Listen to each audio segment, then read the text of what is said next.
ನಮಸ್ಕಾರ ಎಲ್ರಿಗೂ. ಇವತ್ತಿನ ದಿನವನ್ನು ನಾವು ಉರಿಲಿಂಗಪೆದ್ದಿಯವರ ವಚನದೊಂದಿಗೆ ಪ್ರಾರಂಭಿಸೋಣ.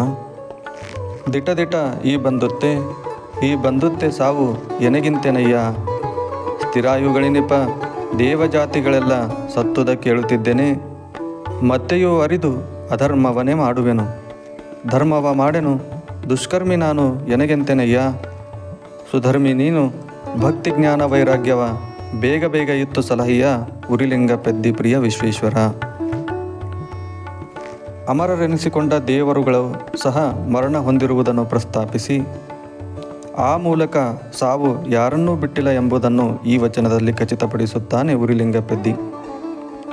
ಈ ಸತ್ಯ ಗೊತ್ತಿದ್ದು ನಾನು ಅಧರ್ಮವನ್ನೇ ಮಾಡುತ್ತಿದ್ದೇನೆ, ಧರ್ಮವನ್ನು ಮಾಡದ ದುಷ್ಕರ್ಮಿ ನಾನಾಗಿದ್ದೇನೆ. ಹೀಗಿರುವಾಗ ನನ್ನ ಗತಿ ಏನು ಎಂದು ಆತ ನೋವು ವ್ಯಕ್ತಪಡಿಸುತ್ತಾನೆ. ಇಂಥ ಸಂದರ್ಭದಲ್ಲಿ ನಾನೇನು ಮಾಡಲಿ ಎಂದು ಆತ್ಮನಿರೀಕ್ಷಣೆ ಮಾಡಿಕೊಳ್ಳುತ್ತಾ, ಸುಧರ್ಮಿಯಾದ ನೀನೇ ನನಗೆ ಭಕ್ತಿ ಜ್ಞಾನ ವೈರಾಗ್ಯಗಳನ್ನು ಬೇಗನೆ ದಯಪಾಲಿಸು ಎಂದು ಆತ ತನ್ನ ಆರಾಧ್ಯ ದೇವರನ್ನು ಯಾಚಿಸುತ್ತಿದ್ದಾನೆ. ಇಲ್ಲಿ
ಹಿಂದಿನ